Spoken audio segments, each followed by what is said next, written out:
চলমান ইসরায়েল ফিলিস্তিন সংকটে বারবার প্রশ্ন আসছে, কবে থামবে দখলদার বাহিনীর আগ্রাসন, কবে মুক্তি পাবে নিডনের আয়াত বিশ্লেষণ করে তারা ধারণা করছেন শীঘ্রই পতন ঘটবে ইসরায়েলি দখলদার বাহিনীর। আল্লাহ কোরআনে বলেন, আর আমি কিতাবে বনি ইসরায়েলকে সতর্ক করে দিয়েছি, নিশ্চয়ই তোমরা পৃথিবীতে দুইবার ফাসাদ সৃষ্টি করবে এবং তোমরা অত্যন্ত অহংকারী হয়ে পড়বে। যখন দুটি সতর্কবাণীর মধ্যে প্রথমটি উপস্থিত হবে, তখন আমি তোমাদের বিরুদ্ধে আমার প্রবল পরাক্রমশালী বান্দাদের মধ্যে কয়েকজনকে পাঠাবো, যারা তোমাদের ঘরবাড়ি ধ্বংস করে দেবে। এটি সতর্কতাপূর্ণ হবে। অতঃপর তওবা করার পর আমি তোমাদেরকে তাদের উপর কর্তৃত্ব দেব এবং তোমাদের সম্পদ ও সন্তান সন্ততি দিয়ে সাহায্য করব, যার ফলে তোমরা তাদেরকে সংখ্যায় ছাড়িয়ে যাবে। তোমরা যদি সঠিক পথে থাকো তবে তা তোমাদের নিজেদের জন্য, কিন্তু যদি তোমরা বিপথে যাও তবে তা তোমাদের নিজেরই ক্ষতি করবে। এবং যখন দ্বিতীয় সতর্ক বার্তাটি আসবে, তখন তোমাদের শত্রুরা তোমাদের সম্পূর্ণভাবে অপমানিত করবে এবং মসজিদটিতে প্রবেশ করবে যেমন তারা প্রথমবার প্রবেশ করেছিল, এবং তাদের হাতে যা পড়বে তা সম্পূর্ণভাবে ধ্বংস করবে।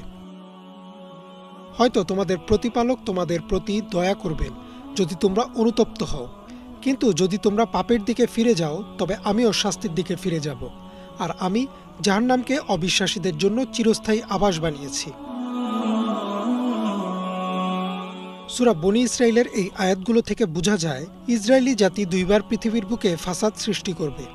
প্রথমবার যখন এমন ঘটনা ঘটবে, তখন আল্লাহ তাদের পরাজিত করবেন। ধারণা করা হয় প্রথম ঘটনাটি ইতোমধ্যে ঘটে গেছে। খ্রিস্টপূর্ব 722 অব্দে ঘটেছিল বিখ্যাত অ্যাসিরিয়ান নির্বাসন।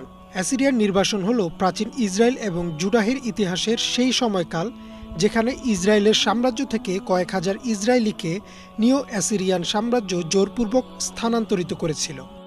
ইসরায়েল সাম্রাজ্যটি নব্য অ্যাসিরিয়ান রাজা তৃতীয় তিগলাত পিলেসার এবং পঞ্চম শালমানেসার সাহায্যে জয়লাভ করেছিল। সে সময় জেরুজালেম দখল করা হয়েছিল এবং এটা ছিল দাউদ আলাইসাল্লামের তৈরি করা ইসরায়েল সাম্রাজ্যের পতন। এরপর আল্লাহ বলেন, যখন তারা পরাজিত হবে এবং তওবা করবে, আল্লাহ আবারও তাদের শক্তি দিবেন, সম্পদ দিবেন, জনবল দিবেন।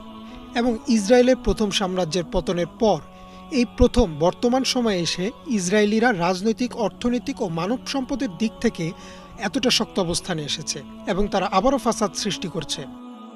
আল্লাহ কোরআনে তাদের স্পষ্টভাবে সতর্ক করে দিয়েছেন যে দ্বিতীয়বার শুধু যে তাদের পরাজিত করা হবে তা নয়, বরং অপমানও করা হবে।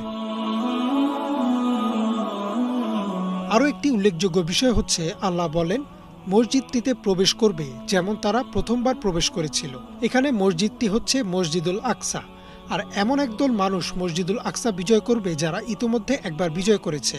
আর ইতোমধ্যে মসজিদুল আকসা মুসলিমরা হজরত উমর রাদিয়াল্লাহু তাআলা আনহুর নেতৃত্বে 637 খ্রিস্টাব্দে একবার বিজয় করেছে। তবে কি আল্লাহ কোরআনে মুসলিমদের হাতে ইসরায়েলের পতনের ভবিষ্যৎবাণী করেছেন?